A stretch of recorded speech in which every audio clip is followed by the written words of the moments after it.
ఎక్కడైనా సరే విశాఖపట్నానికి వెళితే ఉన్న పళంగా విశాఖపట్నం నుంచి వెకేట్ చేయాలని తిరిగి అంటే నగర బహిష్కరణ ఒక నాయకుడిని నగర బహిష్కరణ చేస్తే కారణం చెప్పకుండా ఇంకా వేరే వాళ్ళ కథ ఏముంటుందో మనం ఆలోచించుకోవాల్సిన అవసరం ఉంది. కేసులు పెడితే ఎందుకు పెట్టావు కేసు అని అడిగితే దానికి సమాధానం చెప్పకుండా ముందు నిన్ను అరెస్ట్ చేస్తున్నాం తర్వాత కేసు డీటెయిల్స్ ఇస్తా ఉంటారు. ఇలాంటి చాలా జరిగాయి.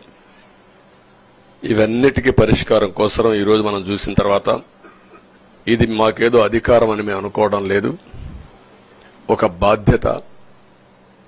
మేము పాలకులమే కాదు సేవకులం అని చెప్పి నినాదానికి శ్రీకారం చుట్టారు. ఇవన్నీ గుర్తుపెట్టుకొని పనిచేస్తాం.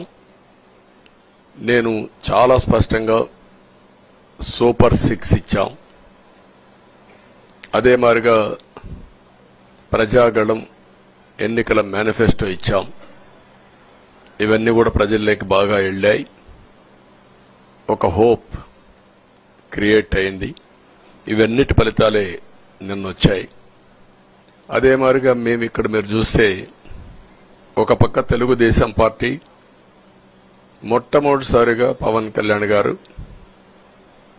ప్రభుత్వ వ్యతిరేక ఓటు చేరడానికి వీలు లేదు, ఈ రాష్ట్రంలో మళ్ళా ప్రజాస్వామ్యాన్ని గాని ఈ రాష్ట్రాన్ని కాపాడుకోవాల్సిన బాధ్యత ఉందని చెప్పి ముందుకొచ్చి ఈ యొక్క కూటమికి బీజం వేశారు. వారిని మనస్ఫూర్తిగా అభినందిస్తున్నాం. ఆ తర్వాత బీజేపీ కూడా ఈ కూటమిలో భాగస్వాములయ్యి ముగ్గురం కూడా మీరు ఒక్కసారి ఆలోచిస్తే ఒకరు ఎక్కువ ఒకరు తక్కువ కాకుండా ముగ్గురం కలిసి పనిచేశాం. బేషిజాలు ఎక్కడా లేకుండా మేము ఏదైతే చెప్పామో ప్రజలు గెలవాలి, రాష్ట్రం నిలబడాలి, దీనికోసం పై స్థాయి నుంచి ఢిల్లీ నుంచి వచ్చినటువంటి బీజేపీ నాయకులు గాని ప్రధానమంత్రి అమిత్ షా గారు గాని ఇక్కడుండే పవన్ కళ్యాణ్ గాని తెలుగుదేశం పార్టీ కేంద్ర నాయకత్వం నుంచి కింది వరకు అందరం కూడా ఒక ట్రూ స్పిరిట్ తో పనిచేశాం. 175 అసెంబ్లీలు 25 అసెంబ్లీలు అన్ని పార్టీలకు సంబంధించిన సీట్లుగా ఎన్డీఏలో భాగస్వాములుగా ఒక బాధ్యతతో ముందుకు పోయాం. అందుకే ఈ అనూహ్యమైనటువంటి విజయాన్ని సాధించగలిగాం. ఇక్కడి నుంచి బాధ్యత ఉంటుంది.